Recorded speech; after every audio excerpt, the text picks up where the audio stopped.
His Alright, mic we're is good. mute. Let's go. Let's go. All right. Tell me when we start recording.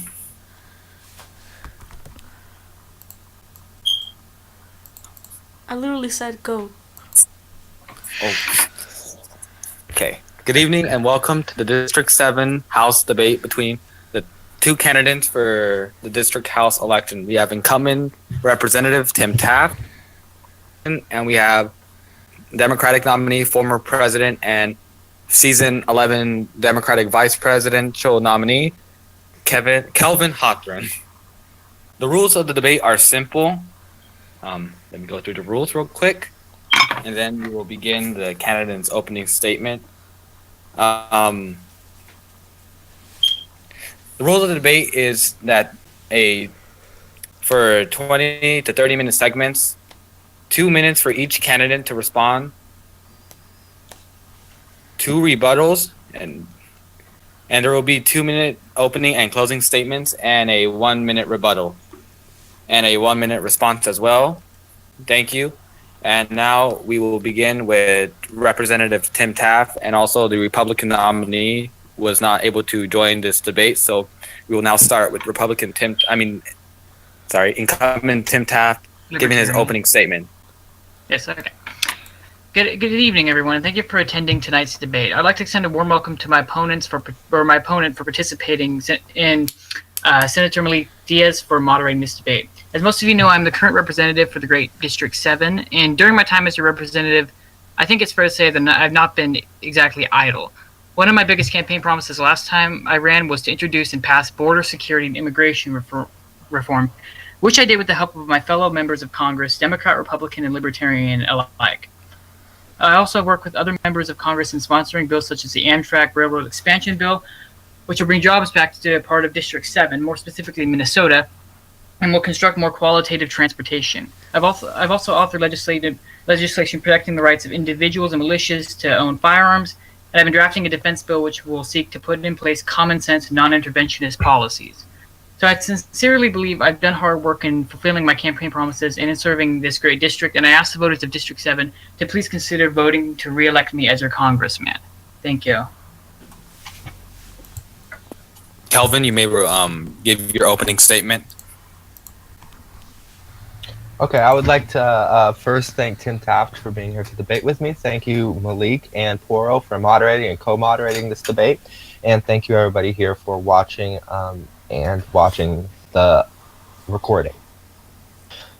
I am running for District 7 House Representative because it is a district that I live in, a district that I grew up in, and a district that I care a lot about. I know a lot about this district, and I know a lot of things that we can fix about this district. Tim Taft has done a lot in his time in the House, and this is not a campaign running against him, instead a campaign to move this district forward. I believe that together we can work on the issues that matter for people in this district. For example, tax relief on the middle class. We will slash taxes on the middle class in this district and raise corporate taxes. In addition, we will expand jobs and including small businesses to create competition to keep prices down. Also, we will work on continuing to fix infrastructure in this district. We will continue to invest heavily in good infrastructure bills that work for all people. And lastly, another point that hopefully will come up in this debate is the issue of blue-collar workers and their rights. We need to be serving on behalf of the blue-collar workers. We need to work on behalf of them, and we need to move this district forward on behalf of them by finding common ground solutions to help them and to put them in a job and keep them in a job. These are all accomplishments that I plan on having in my time in the House, and I hope you will support me to get there. Thank you. Thank you. My co-moderator, Vice President-elect Poro, will answer the first question. Ask.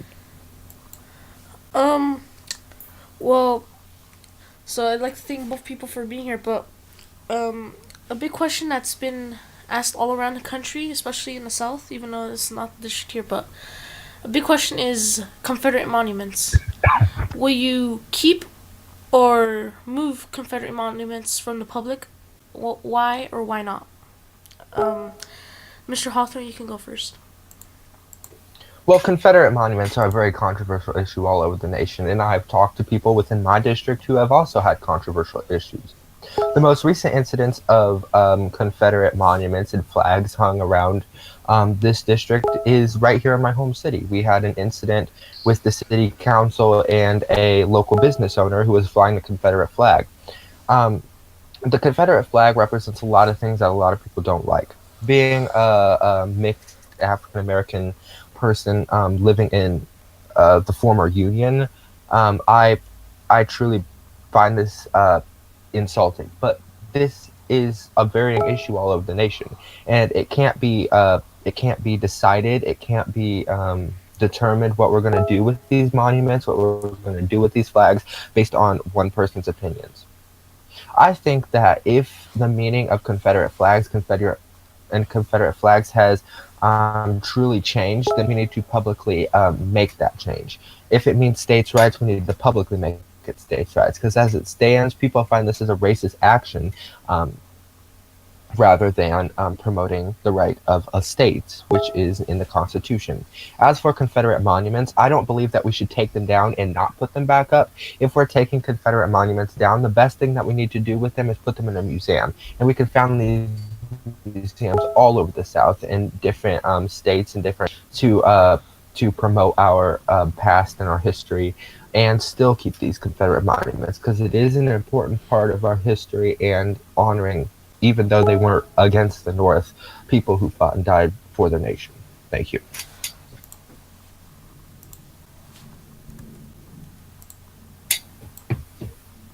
Mr. Taft, you may respond. All right, thank you. So I actually agree with a lot of what Mr. Hawthorne just said. I'd like to say, well, first of all, as a libertarian, as part of my libertarian ideology, I believe everyone has a right to freedom of expression. Of course, like that expression, I think, as far as the monuments goes, it should be the decision of each city council if they're government monuments, and each city council, each city government, local government should have the right to decide whether or not to keep the monuments. And as far as that goes, I don't see any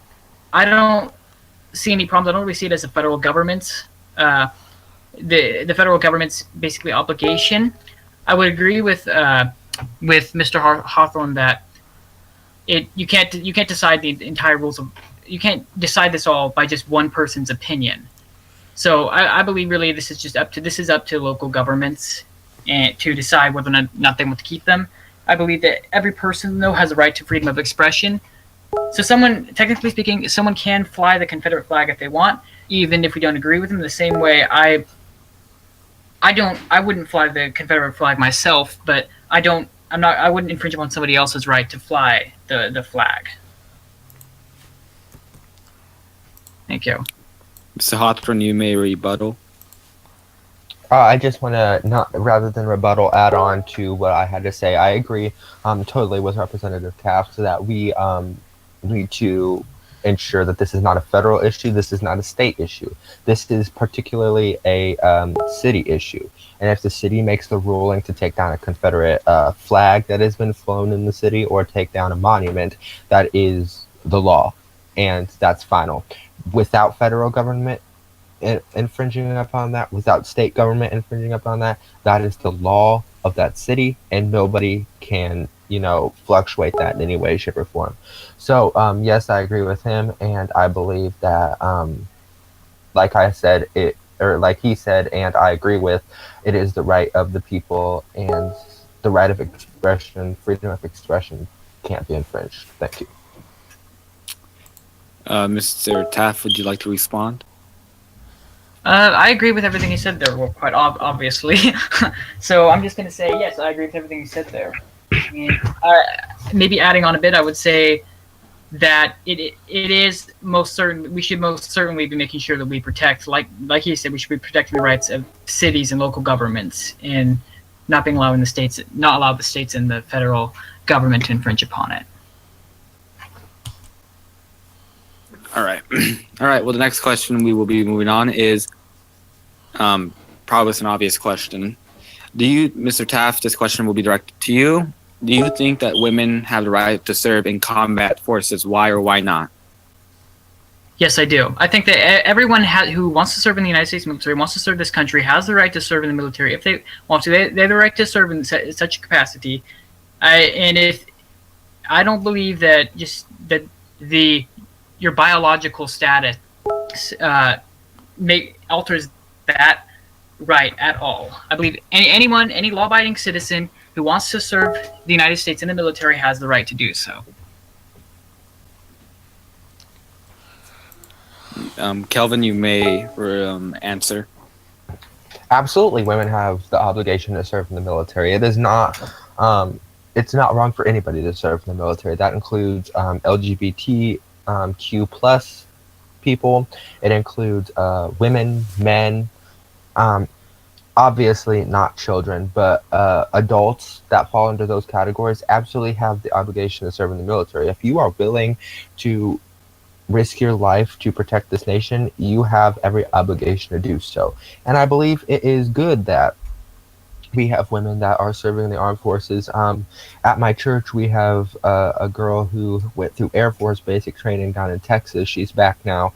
And I think that it's becoming more popular among students that are leaving high school, and it provides free college as well, may I add, which is a good thing. But as far as putting them out on the combat field and in combat operations, there's no reason we prevent them from doing that. There's no reason we prevent any one adult from doing that. Thank you. Well, Taft, would you like to respond? I agree with all of that.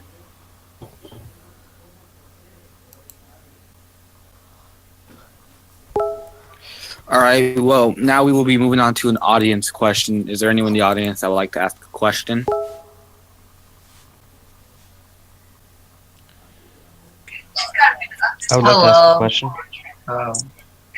Could I ask? It's audience questions, right? Yeah, sure. Yeah, you can ask.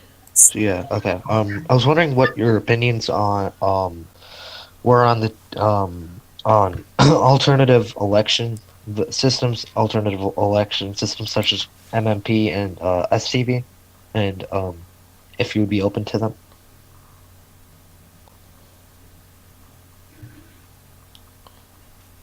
Did anyone hear me? Yeah, but who does that question go to? Oh, both of them. But who first? You start. Kelvin, I guess.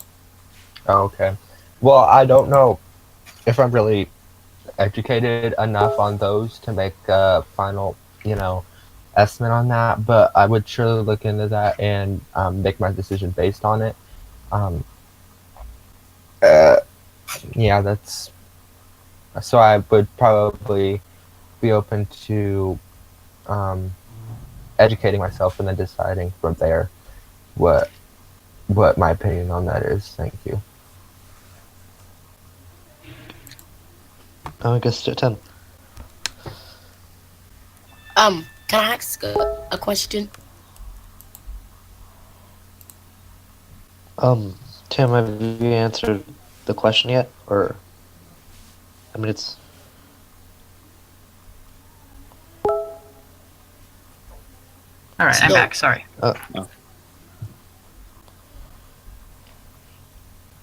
Yeah, so, What's going on? I was wondering if we could answer, I asked a question to both candidates. Kelvin answered it, I believe. Did you hear the question? I think so. Yeah, I think I'd have to say, like what I heard Mr. Hawthorne say, I'm not extremely educated on those specific methods of election, so I can't really give a definitive answer on that. But I'll definitely be willing to do research in it. Okay. Cool. Now can I ask a question? Or Poro, co-moderator, will ask the next question.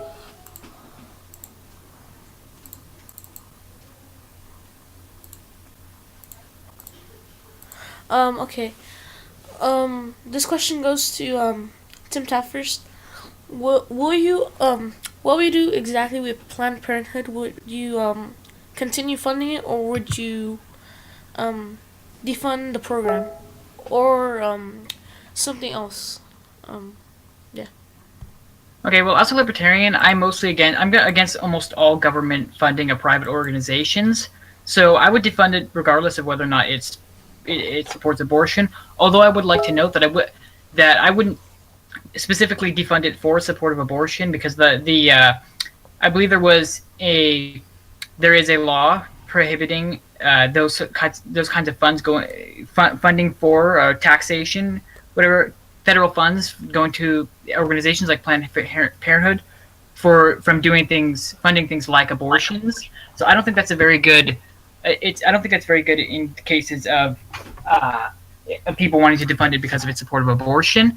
I would defund it mainly because I'm against government funding of private organizations. I think the only thing the federal government can do much better when it's not as involved in the private affairs of Americans, and I don't believe that they should be funding private organizations.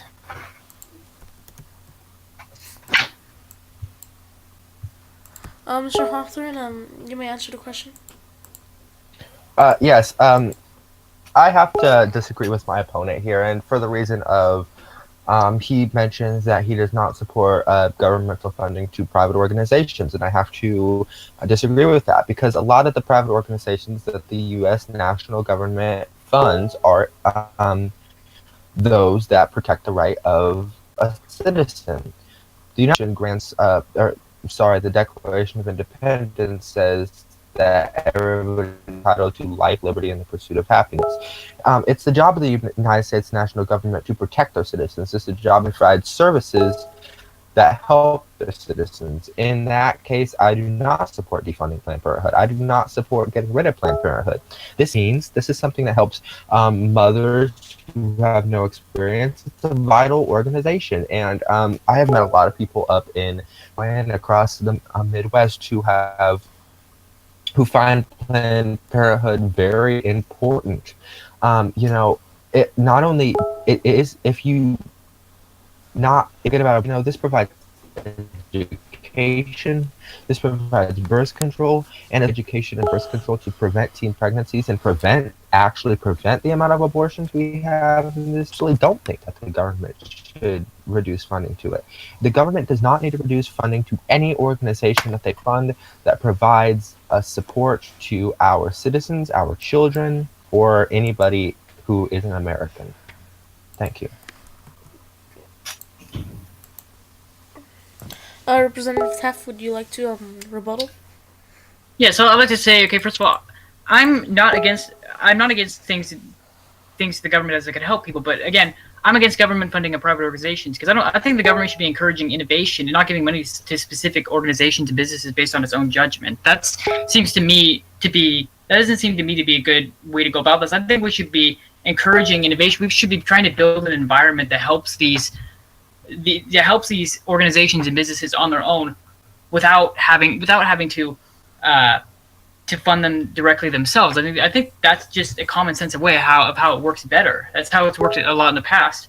And another thing I'd like to say is, while I agree that, as I said before, we shouldn't be defunding Planned Parenthood over its unethical policies, but because it's of abortion specifically, because the funding federal funds can't even go to support of abortion. But if we're justifying it because we're saying that Planned Parenthood is stopping abortions, that's not correct at all because they kill over 300,000 babies per year, unborn babies per year. So you can't really, I don't really see that preventing abortion. But yeah, then maybe that's just me. I just want to rebuttal here. Like I said, defunding private organizations that help citizens, like you said that we should help them on their own. We should be focusing on innovation. That is absolutely a great thing to think about. But when we have private organizations that just can't make it on their own sometimes, or we have private organizations that are absolutely vital to some people in society, and we're defunding them, whether or not they can't make it on their own is a financial issue. That's something we'd have to look at on paper rather than debate it off the top of our heads. But if this is helping people, which it is, it helps thousands and thousands of people a year, we absolutely will not defund Planned Parenthood. Like I said, provides education, provides birth control, vital elements to not only teens but mothers who do not have experience. And this is what Planned Parenthood has always done. It isn't just about the abortion or whether or not you agree or disagree on the topic of abortion. If you agree and disagree on the topic of education, if you agree and disagree on the topic of abortion, and certainly if you disagree with abortion, you certainly should not be arguing defunding an organization that is working their hardest to decrease the amount of abortions in America. Thank you. Can I rebuttal that? Yeah, sure. All right, so first thing I can say, as far as I agree with him, first of all, in regards to the government funding of private organizations, that it is something it is a financial decision we have to look at on paper. But that said, I think if talking about education, specifically on vital aspects such as education, which he mentioned on Planned Parenthood, why shouldn't the government be, if that is so important, why should the government itself be providing that education? As far as the other things goes, like I said, creating an innovative environment, creating an environment where those businesses don't have to thrive off of government funds would be much more beneficial than having the government, than making an environment where organizations are basically dependent upon the government. We should be helping those businesses. We should be allowing those businesses to. We should be creating an environment where those businesses and those organizations can thrive on their own, be able to produce these things. I don't think the federal government should be messing it up by constantly intervening. As I said before, when we do things like when we give subsidies and stuff, those almost often hurt the economy. I have an article on the subsidy effect on the supply and demand curve, basically, which basically says that the more the government subsidizes a specific organization, private businesses or whatever, the prices tend to come up. I know this isn't specifically in regards to Planned Parenthood, but I think generally speaking, when the government does these things, it doesn't really help. We need to be creating an environment where organizations and businesses can actually survive on their own and be able to thrive. I don't think that it happens very well when we're funding, when the government is constantly intervening in funding private organizations. And also another point on the ethics of it all, the ethical aspect of Planned Parenthood. I agree that like I said before, that this is not an issue over whether or not we don't want to fund Planned Parenthood over its unethical policies. But that said, it makes no sense to say that we should. Time. Okay. Sorry. Okay, I'll be asking the next question. No. Hold on. I have to respond to that. I can't. You already used your one to respond. Well, We're moving on to the next question. It'll just take a couple of seconds. Hold on. I first want to say, well, Okay. when 1 million people march in Washington D.C. in favor of Planned Parenthood, it's obviously not government intervention, it's government support. And as long as we continue to help those 1 million people and millions other across the nation, we will continue to support those people. Thank you. What about the people who march against? What about the people who march against the unethical aspects like abortion? Usually, most of whom are against funding for Planned Parenthood. Should we not take them into account? Well, About the route at the mark. Abortion. This is not The an mark issue of of life. abortion. We said we're focusing on the aspect of education and on the aspect of support of citizens on the topic of Planned Parenthood. And if people are marching in favor of education and supporting, women in all those aspects financially as well, there is absolutely no reason the government stops supporting those people. I know, but I was also saying you have to take into account the people marching against it. I wasn't necessarily disregarding that point. I was just pointing out that you have to take into account the other side. Yeah, well. it's a double-sided topic, and it's a topic we can take from both sides. Something we're going to have to listen to, find common ground, cooperate, but we can't just have you can't just have a representative who is totally against abortion, so they're totally against Planned Parenthood as well because they have, quote, unethical policies on the topic of abortion, because you're other aspects that they help, that some places, hold on, I'm talking, that some places don't. We're moving on to the next question. That some people don't have the obligation to. And like I said, sex ed is only just getting into education fully. So, Planned Parenthood helps a lot. Thank you. All right, let's just move on so we don't get stuck on this topic forever. Something that also happened in the march on Washington with the women's march. Antifa, I believe it's what it's called. Do you think Antifa is a big threat to normal day society? Why or why not? Kelvin, you may respond. I think the question focusing mainly on Antifa is a ridiculous question to bring up in a debate just on Antifa. If we're talking about Antifa, this question is also on behalf of white supremacists. I'm questioning the violence bringing upon people. This question is also on why there is one dead protester from multiple dead protesters from Charlottesville because not of the actions of Antifa completely on their own, but also the acts of white supremacists. That is the question we must ask ourselves. And I believe that no violent protest should be in society. I believe if we can peacefully protest, we have that right. We do not have the right to vandalize property is what we don't have the right to do. So if you want to protest, that's fine. But if you're hurting people, if you are vandalizing, that is not right. That goes for both white supremacists, neo-Nazism, and for Antifa. Thank you.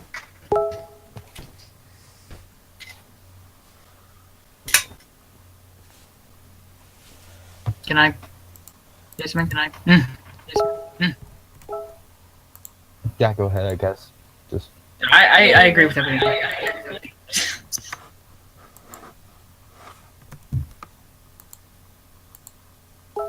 Yeah, you can go ahead and respond. I said I agree with everything he said. I don't really see anything else I need to add to it. Okay, well, it doesn't look like he's here, but so as this question will go to Mr. Hawthorne, very known for in the 1980 election where Michael Dukakis's wife was accused of burning the American flag.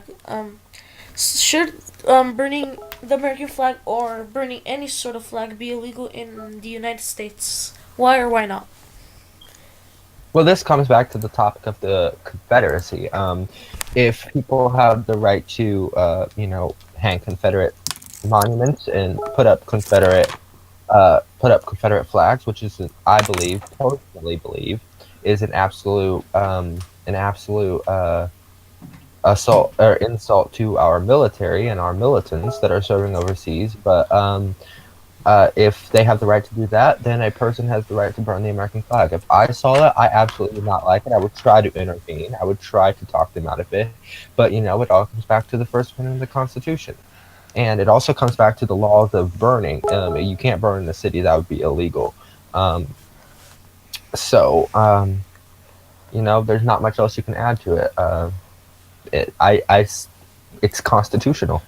It's only abiding by the Constitution to let them do that. And if I stop them from doing that, then I have to stop people who hang Confederate flags from hanging Confederate flags. I have to stop people from, vandalizing to protests. I can't do all of that because it's unethical for the government to allow that, and it is certainly unconstitutional, however, for the government to prevent that. Thank you. Representative Taft, you may respond. I agree completely. If we're gonna, like I said, like he said anyway, if the issue comes down to if whether or not we're going to support the people's rights to hang Confederate flags, we also have to support the rights of people to burn American flags. I think it's an atrocity. I think it's horrible that somebody would burn the American flag. And like Mr. Hawthorne said, I would try to intervene and talk them out of it too. But I have no right to actually stop them from doing it. What are we going to do? Are we going to get the government at people's doors every time they start doing things that we don't like? I think that this gets down just to the issue of freedom of expression. I believe so. Anybody has, if it goes both ways, the people who support the right to fly Confederate flags, which while I support the right, I wouldn't do it either. We also have to support the right of people to be able to burn the American flag. As much as I hate to say it, that's just a matter of fact. And in order to not contradict ourselves, we have to be supportive of both. Thank you. Mr. Hawthorne, would you like to rebuttal? I think we're in agreement. Okay. Are you there, Malik? Yeah, I'm here. Um, would you like to ask the next question? We will be moving on to another audience question. Is there someone in the audience that would like to ask a question? I would like to ask a question. No, Harvey. I have a question. What the hell? I think Jasir should be able to go because he was already waiting. Yeah. Okay. Oh, you'll go next, Harvey. Go ahead, Mr. Best. My question is directly aimed at but I would like Representative Taft would like to reword it for him. For Kelvin, ran in this district before. What would you say those voters who didn't to be the representative last time? How would you get their vote this time? I'm sorry. Your thing is cutting out. So if somebody could like reiterate that to me, please. I'm pretty sure he was asking. Just clarify for me, just here. But I'm pretty sure he was asking that. As you were running in a different race last time, how would you gain the support of your former supporters from that race to support you in this race? Yes. Well, I think it's important. I think it's important to keep grassroots, and I also think it's important to reach out to other people who are also voters in this election. How would I get the support of the people who supported me before me? I would keep my policy. I would not flip flop. I would keep my issue solid. It is absolutely important that I do that to continue to satisfy my supporters. In addition to get other people's aspects on issues, I would obviously, I think, a great strategy to talk to people and to hear their issues, so you can not flip flop on your issues, but add it in somewhere to agree with their issues as well. I have been around talking to people, and in fact, I have a whole 2 pages here of people's issues who absolutely want their issues to be talked about and passed through the United States Congress. And my plan would be not only to continue my platform for the people who like my platform and for the people who support my platform, but to bring others into it and to have them look at my agenda and have them speculate, yeah, this is good because, yeah, this is not good because, and that's how you find common ground. And as long as we're doing that, it's that's how I would kind of run that. Thank you.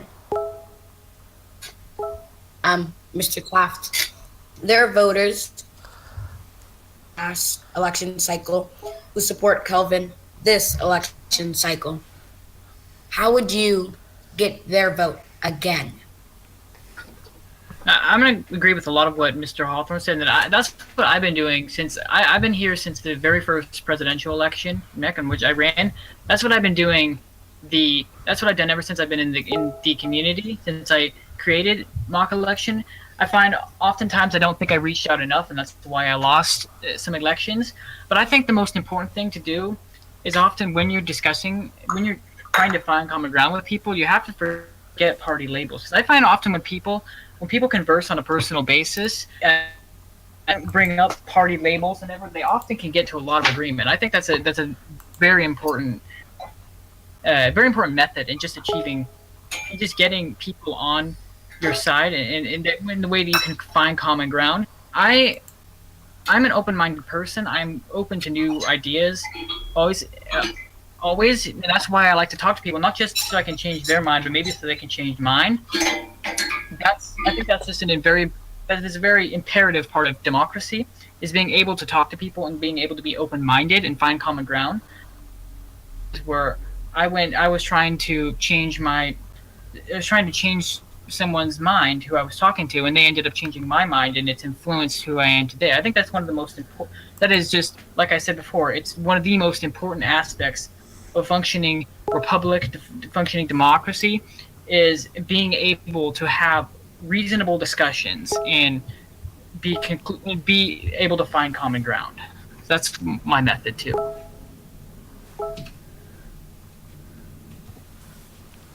Malik, you may ask the next question. Okay. I don't have the next question. Well, what are your thoughts on the I got the Coral next. U.S. All right. So a few years back, Edward Edward Snowden became infamous for hacking. I'm not sure exactly, but the question basically is that should the United States grant immunity to Edward Snowden based on his actions, or should he still be on search? Mr. Taft, you may go first. To be quite honest, I'm not completely informed on this issue. So this would be another thing I'd have to make sure that I'm informed on. So I would love to learn about this issue, and I definitely think that intelligence gathering as a whole is important, even in cases like this too. So I definitely think that we should be careful in how we go about these sorts of issues. But as far as I can say, I'm not completely informed on this issue, so I'd have to do more research. Mr. Hawthorne, you may respond to the question.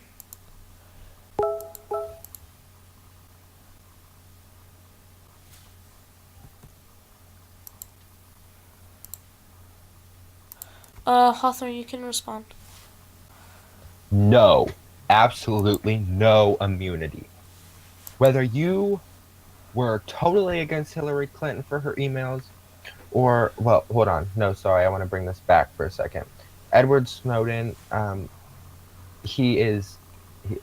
way he's handling classified information is not ethical. If you thought Hillary Clinton deleting her emails and even sending them on a private email server was unethical, then putting classified emails out online is absolutely unethical.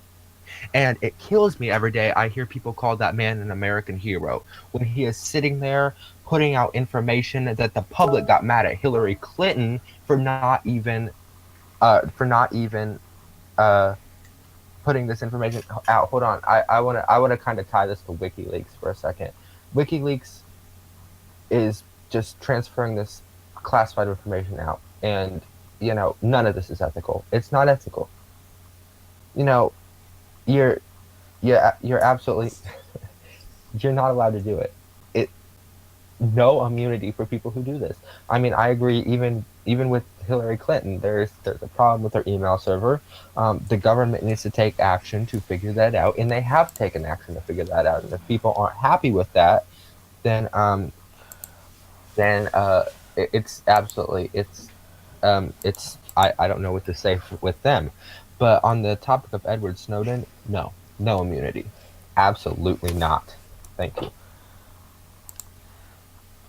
Mr. Taft, do you ever Mr. Taft, do you have a rebuttal? Or Nope. I'm just gonna no comment. like you may. All right. The question will be going to Kelvin. Do you think that all voters in the United States should identify with a picture ID to be able to vote? Well, this is an issue that I'm kind of back and forth on this issue. One, for the topic of, I believe that if you're an immigrant and you're planning on going through citizenship and you're working through citizenship, then you absolutely you have the right to vote in U.S. federal elections. And in some cases, you just don't have a picture ID.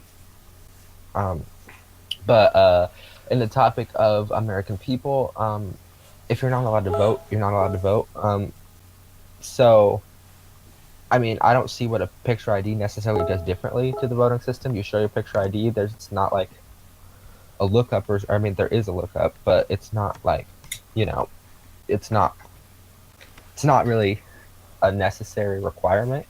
And so I would be open to saying um, potentially yes, require voting ID, but it would be something that I would have to work with other politicians on. Thank you. Mr. Taft, you may answer the question. All right, I agree with pretty much everything my opponent just said. I just want to reinforce that. I think yeah. So long as we are fighting, as our system, our voting system is being sure to fight voter fraud, and as long as that's the case, then I don't see why it should be necessary. No rebuttal. We will now move on to another audience question. If there's anyone in the audience that would like to ask a question, What are your? Could I ask a question? yes. What are your? What? This is addressed to both candidates. What are your opinions on free trade deals such as I'm TPP next. and NAFTA? And how would you solve free trade deals that have negatively affected blue collar workers? And also, this is a bit unrelated, but automation has recently gotten a bad rep for taking a lot of good middle class jobs in blue collar areas. So how would you address that problem as well? I guess Kelvin can go first. Can you restate or just kind of summarize your question, because you kind of went out on me halfway through your question? And... Yeah, I'm sorry. So basically, my question is both automation and what free trade deals. What are your positions on them? No, notably, because they have gotten a bad rep for taking away blue collar jobs in the Midwest. Yes, in areas such automation as Michigan. has gotten a bad reputation on take away jobs. I absolutely support the advancement of technology, but we need to protect also the rights of workers. A way we could do that is if we are going to create automation and all that stuff, we can obviously hire mechanics to fix these machines, open or keep unautomated a portion of the company and transfer workers to that part of the company. But I think if we're going to focus on keeping automation, it is absolutely required that we find a common ground, I guess, a common ground replacement for those who were affected by it, for those who got fired because of it. And if we find common ground plans that work for that way, and finding new jobs for people who have been replaced by automation, then I think it is good that we are keep creating automation and advancing technology. But if you are going to support automation and not support finding people new jobs, then we have a problem. Thank you. Okay, Mr. Taft, if you could respond. Can I ask you to just restate the question again? I think I get it. I just want to make sure I understand it completely. Yeah, so my question is, recently, free trade deals, such as the TPP and NAFTA have gotten a bad rep for, along with automation, have gotten a bad rep for taking away blue-collar jobs in places like Michigan and Wisconsin. So how would you address that issue? What's your take on the issue, and how would you address it? All right. So as far as NAFTA goes, I'm not against NAFTA. I'm not against NAFTA as a whole. I do think it's definitely true that it has hurt lots of small businesses. But that said, it has also been beneficial. I think what we need to do is we need to definitely reform its. And I believe that Representative John Lampros had a plan that that I believe I was supportive of. Anyway, but my biggest concern would be that we no longer have tariffs in general. I know it's not specifically part of it, maybe, but I want to specifically create a business-friendly environment, and I want to promote free trade, and I want an economy that basically benefits from free trade, and I want a business-friendly economy, and we have to do that by cutting regulations and taxes. and because the federal code of regulations is over 175,000.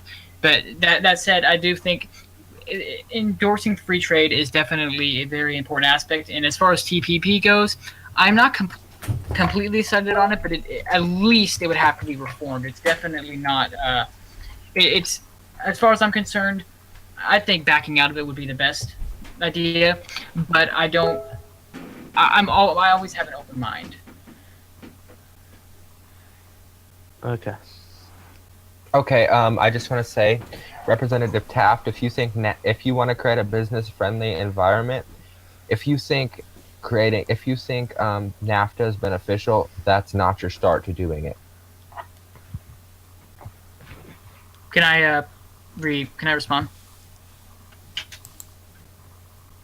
I'm just going to respond. I agree. NAFTA has hurt a lot of jobs. That's why I said we should definitely be reforming it. But it created 5 million U.S. jobs. But like you said, it also hurt a lot of manufacturing jobs. We need to be reforming NAFTA and making a business-friendly environment.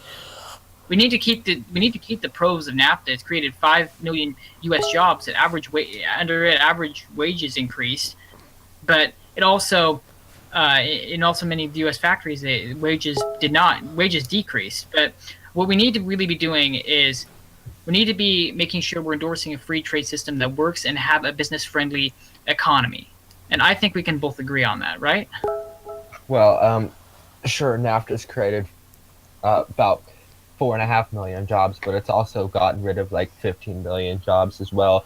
Upon signing NAFTA, I had seven industrial plants within my city. We have 2 of them now. We kept 2 of them. They all left. And so did the people. And so did the finance. And so did everything else.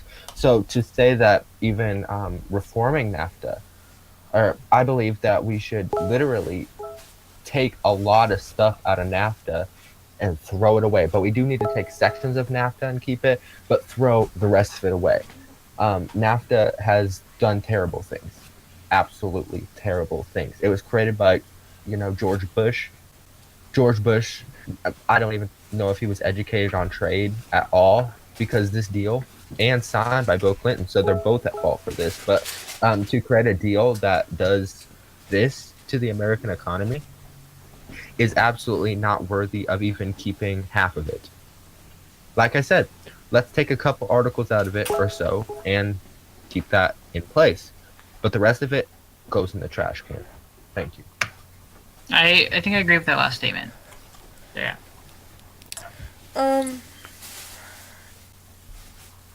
You can go again, Malik. No, you can ask the next question. Okay, so, the Affordable Care Act, also known as, Obamacare, has received a lot of, negativity, but after the Republican-controlled Congress tried passing, a new, sort of, healthcare bill, it's been unknown whether the people would rather have Obamacare or his new GOP bill. The question will go to Tim Taft first, but what would you do to either improve or remove Obamacare? Well, can I just ask? I thought that in MEC, we have multi-care, right? Or they're trying to pass a new that's what I healthcare meant. system. That's what I meant. Multi care.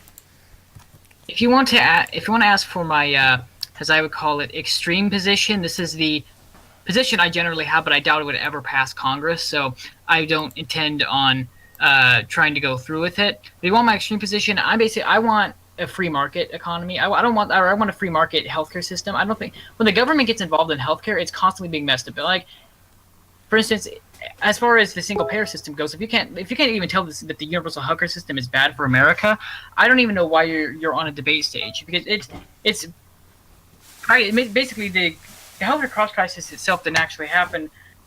Getting involved by creating artificial stimulants such as Medicare and Medicaid. Not saying that they're completely bad. Just now, I'm not trying to get into another thing, but that's basically they created artificial stimulants, and it didn't allow incentives in the free market to grow and basically be able to create better healthcare. I think what we need to be doing, we need to be increasing competition. Yes, we can have protections against monopolies. We need to be making sure that there's protection, and that people, and that the ordinary American citizens can have control their own healthcare, and that we can create a system where costs are low, and there's widespread coverage, and that's the kind of system I would support. An ideal system I would support, but again, like I don't think that kind of system would pass. So I support the two-tier healthcare plan under Speaker Uberfeld, or now President-elect Uberfeld, which he proposed to the House. I think that's a very good system to start with, and I think it has the potential to garner a lot of support from Democrats, Republicans, and Libertarians alike, and independents. Mr. Hawthorne, you may respond. I just want to say, growing up in a low-income household, saying that the government should have no control in regulating and helping people on the topic of healthcare in the Midwest, that's a very, very, very bad thing to say, because the government absolutely needs to help people in maintaining good health care. Because if we don't, you're going to have a lot of people who don't have health care coverage, who aren't insured, and a lot of people who are going to get sick, and unfortunately, we're going to have fatalities based on that. It's a bad idea. Sure, you can go on a debate stage and you can be a Republican in Congress and say, "Oh, we're not gonna do all that. We're just gonna give people jobs." Well, it's not that easy to get a job in the Midwest, if you haven't noticed, because our unemployment rate in most of our states is very high. And if we have a high unemployment rate, how do you expect people? How do you expect people to pay for their health care if we don't have welfare systems? If we have a healthcare system that the government is not supporting people in paying, it's almost a terrible idea to say that the government should not have some sort of influence in the healthcare system, because now you've got millions of Americans right here, where we're representing, or where I'm trying to represent, who are losing their healthcare. That's a bad idea. As for the two-tier healthcare system, he does a lot of stuff just in the first part, as of repealing stuff that also hurts workers, like blue-collar workers, and it also hurts. It also bails out Wall Street. I mean, you're repealing the Wall Street transaction tax. That is a horrible idea. The Wall Street transaction tax is something that has helped in giving millions of people healthcare coverage, and Wall Street certainly is not being affected by it. As you see, it's at record numbers since President Trump has entered office. Heaven forbid we take a couple million dollars out of their billions upon billions of dollars, just to help some people pay for their health care in places here like the Midwest where unemployment is high. So I think it is important that we keep the government to regulate it enough that people have affordable healthcare coverage, single-payer healthcare system, universal all across America, and that helps people. It helps people right here in the Midwest, and I think we need to continue it. Can I give a rebuttal? Yes.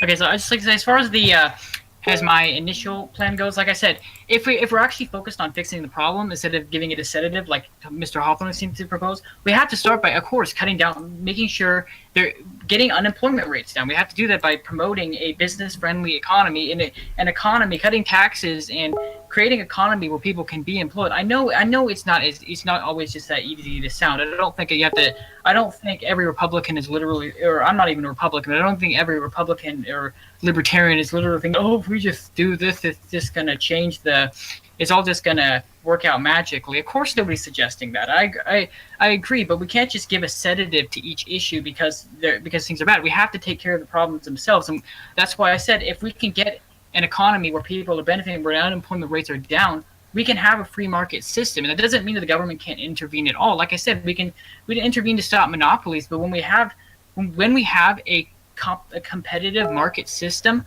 I can almost guarantee you prices of healthcare will go down, and not only that, people will have control over their healthcare. And as you said before, you talked about fatalities that in sickness, and that's true that is a problem. But like I said, no hospital can deny service can deny service to somebody who's in an emergency. Of course, I'm sure you already know that, but and I'm not suggesting that that's a viable alternative to the regular health care means. But what I'm trying to get at here is that we really need to be creating a system where it's going to be beneficial to people. And of course, the government can intervene somewhat, but the government really needs to step back on how far it is right now. Our healthcare system is entirely messed up, and over 6 million people are uninsured. Well, I just want to respond to that for a second. I want to say that that still we're having the even slightest the slightest nudge that the government should be pulled out of regulating healthcare systems. The government, I mean, you can okay. So let me start here. I agree. We need to bring down the unemployment rate, but you can't just snap your fingers and say, "Poof, there's the unemployment rate." You can't just snap your fingers and say, "Oop, let's get a business-friendly environment." For starters, what we need to do is we need to lower regulation on creating small businesses. Next, we need to lower taxes on the middle class, increase taxes on corporations. In addition, we need to lower regulation and lower costs to expand franchises to provide more small businesses in this nation. With that being said, I believe that it's important that after that we have a government regulated system, whether we can work with the states to do that based on what people are getting from the states. We can work with the states to create a governmentally regulated system, a perfectly good state-driven federal government regulated system that protects the universal health care coverage of every single American, because it's already working. It's worked for years. It's insuring millions upon millions of people, and we can work as hard as we possibly can to lower the amount of taxes, lower the cost on that for taxpayers. But if we totally repeal the Wall Street transaction tax, which is in the two-tier healthcare bill, then you're going to have taxes going up for people because they will have to pay more because we're not getting Wall Street. Wall Street transaction tax is a good way alternative from taxpayer dollars. So altogether, I think that is my platform on this issue. Thank you. Okay, can I respond to that quickly? Yes, This is your last rebuttal, so yes. Okay, so I just like to say, if you're saying that that Obamacare has worked as a system, that is dead out false. Well, I accidentally said 6 million people uninsured, but I meant was 27 million people are still uninsured under Obamacare. That's a major problem if you're talking about. If we're talking about being insured, can I finish, please? If we're talking about how Obamacare has worked, I don't think that's nearly as good of a comparison system. And as you said, you wanted to raise corporate taxes. I don't want to raise taxes on anybody. No taxes. I won't vote for any. I don't want to support any tax increases. We need to be cutting taxes. And as a libertarian, I don't believe the government should be constantly taxing people. And I agree when you said what you said about we can't just snap our fingers and create a business environment. As I already said, we can't just do that. I acknowledge that. It's going to take time. But we can't just provide sedatives to each problem because we don't want to deal with the actual issue at hand. Sorry, moderator. If you don't want me to have this rebuttal, can we at least talk about corporate taxes for a second? Okay, fine. This will be the last rebuttal, and then we'll have to move on. I just want to say that lowering costs for corporations is going to be terrible on the middle class. The Republicans have a tax bill where they've scribbled in the margins and such in real life U.S. Congress, where it totally takes off corporate taxes. This is an outrage, in my opinion. My grandparents, they used to own a small business. This would affect them if they still own the small business. This affects small businesses all over the Midwest. To lower the corporate tax rate is going to force you to either and I know people are going to bring up the Reagan tax cuts. I know people are going to bring up the Kennedy tax cuts. I realize that. I've read into them. I understand what you're talking about. But you, in 2017, if you lower corporate taxes, you're going to have to raise middle class taxes, or you're going to have to go to the Senate floor, to the House floor, and you're going to have to cut spending because you will lose money fast. And it is simple as even doing math with modern day inflation even included within that math. So to reference something that happened in 1980 or even 1960 as a tax cut is not valid nowadays. So I believe that we need to raise corporate taxes. It will protect the rights of citizens. It will continue federal funding for vital services in this nation. Thank you. Can I respond to that? We're gonna Nope. have to move to the next question. Sorry. Wait, but this week wait. we were talking about corporate taxes for a minute. Can I say something quick on that? I guess Malik, we can turn this next question to corporate taxes. Hold on. Tim, What? do you see what I see right now? Ryan, how are you doing? I'm doing fantastic. We just started the district debate for your district, and you weren't here. And Well- sadly, we're gonna end. I can't do anything exactly when I'm not told when it's going to be, so... I'm pretty sure. Well, I wasn't supposed to tell you, so you gotta go blame Kelvin on that. No, I told him on Google Plus. No, because we were having a conversation about whether or not we can have it tomorrow. And then that's where my end of the conversation stopped. I tagged you in a post today that, I tagged you in a post an hour before we started the debate. Right, but I can't change plans in an hour, so...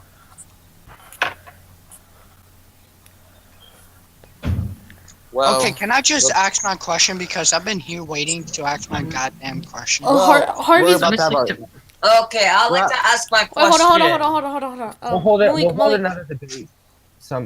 we were gonna have our Malik- closing statements ready, but I'm pretty sure. do you want to we wait, already have- Malik? Do you want to give Tim a response and then we'll do the town hall? Yeah.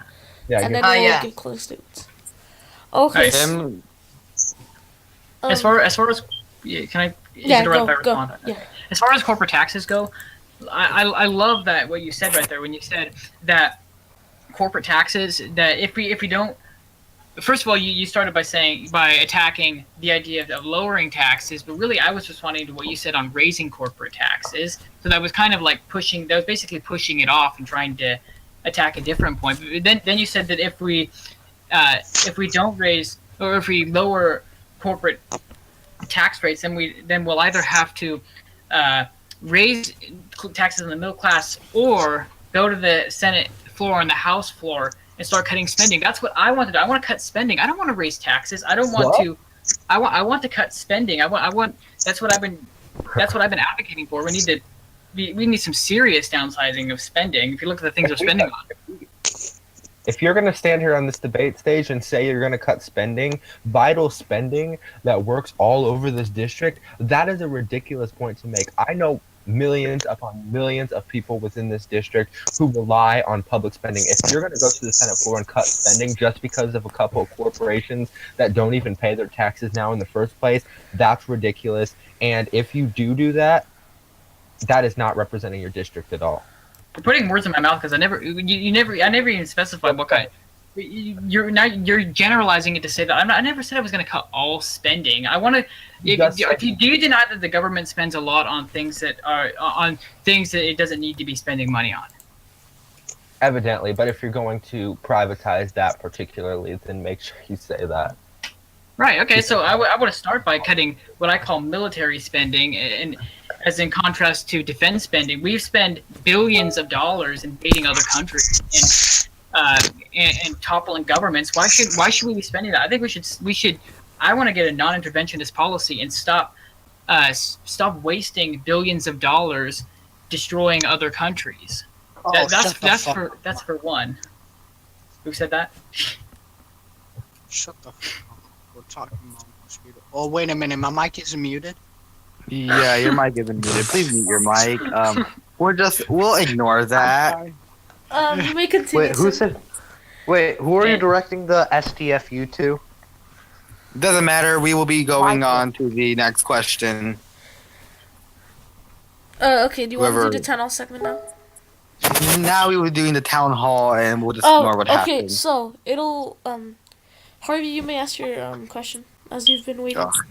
How do you feel about Mulcahy care, and if you are against it or for it, please explain why.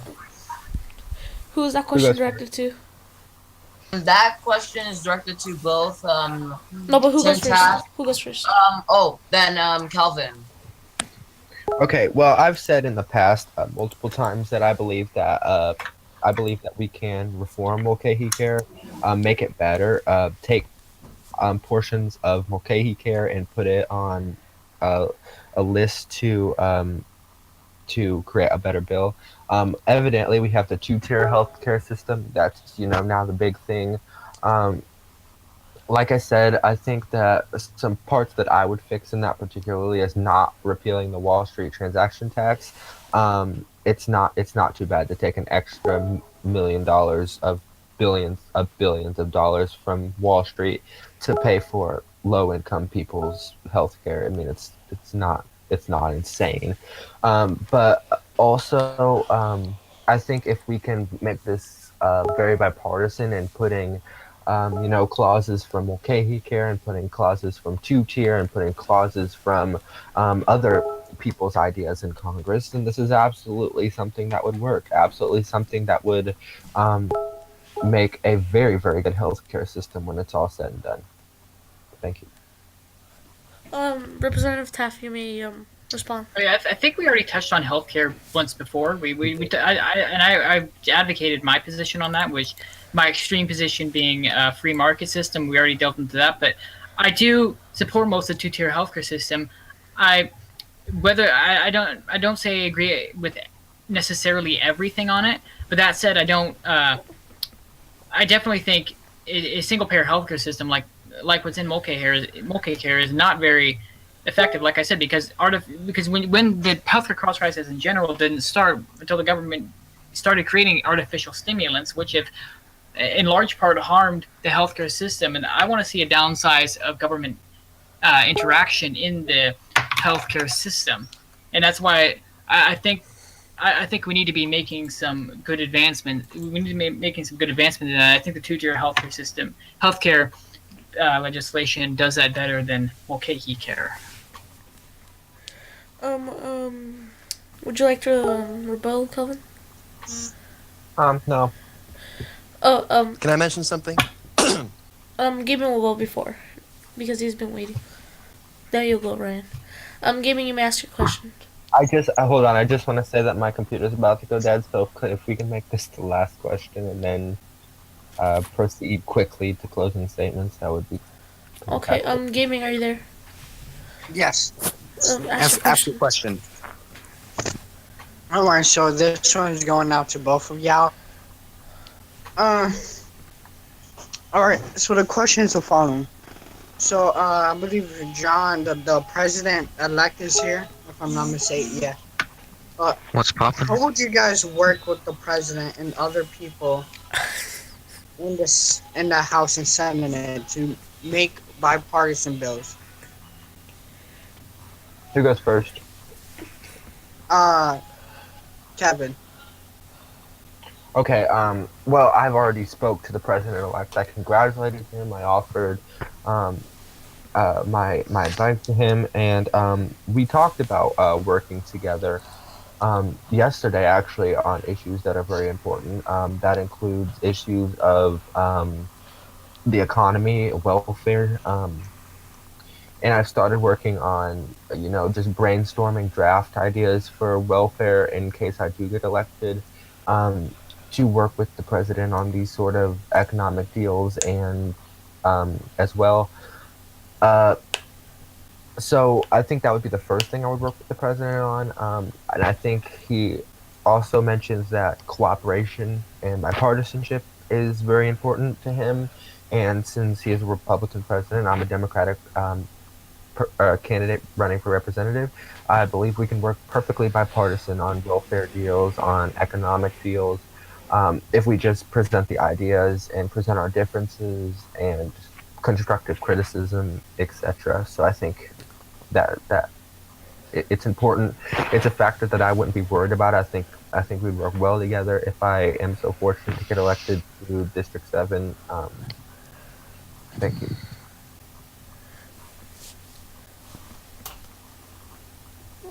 Should I go now? Yeah, you can go.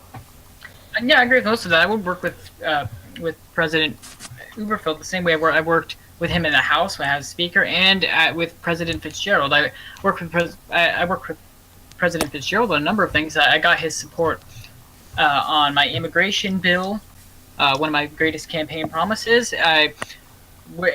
And he's a Democrat and I'm a Libertarian. Many would say that we're polar opposites, but I don't think that means we can't work. I think that we can come to a lot of bipartisan agreements on things, and I think the same way I could work with President Uberfeld. I think we can find a lot of common ground. Oh, also, what's up, Uberfeld? And yeah, so I think that's. I think it's mainly just an idea of sitting down and finding common ground and working from there and getting deals, getting legislation passed that works, that benefits Americans and the people of District 7. Closing statement time. Wait, do I get to respond to that or no? Next debate. Yeah, next we'll have another debate. Just we'll plan Because that. this debate's almost done, and we're already having our closing statements. So let's begin with our closing statements. Tim Taft, you'll be giving your closing statement first.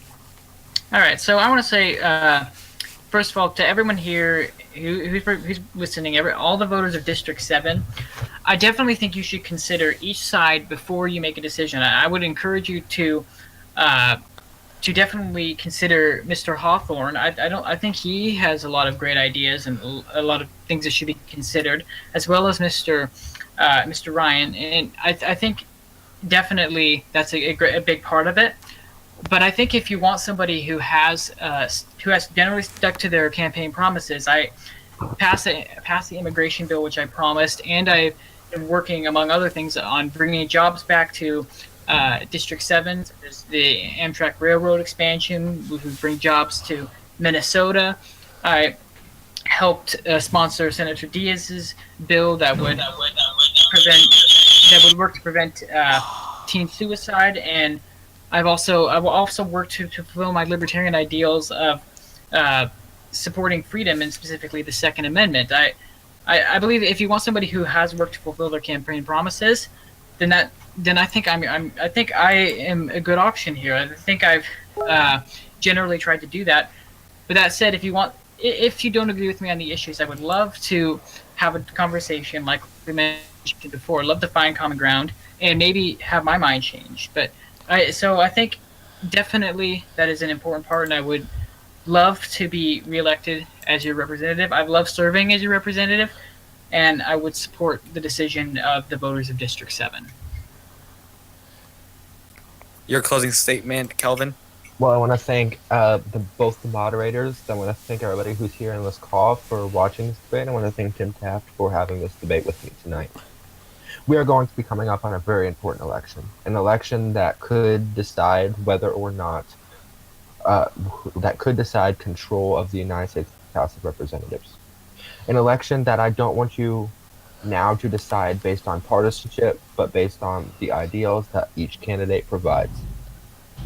I worked as president for a long month to work as hard as I could to work with Congress and to pass bipartisan legislation that worked for all Americans. My campaign promises were fulfilled, and I have 4 pages of accomplishments, which I believe I could add to in the United States House of Representatives.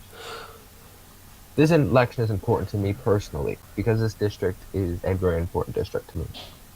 A district where I grew up, in a state in this district where I grew up, and where I know a lot of people, and where I want to do my part in moving this district forward. Like I said in my opening statement, this is not a campaign running against Tim Taft, but this is a campaign running for innovative ideas, for bipartisanship, for more accomplishments, and for America. I hope you will support me in this election. I hope I can continue to talk to voters, to hear your side of the argument, and to talk about issues that are important. That's what's important in this election. And I hope that that's how you will decide this election. Thank you. And may God bless you, and God bless America.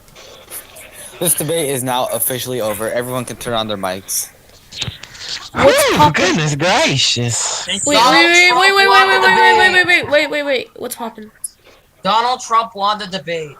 The Republicans are. Well, It's going to be No, decided Ryan's in service one won week the whether debate. Republicans can keep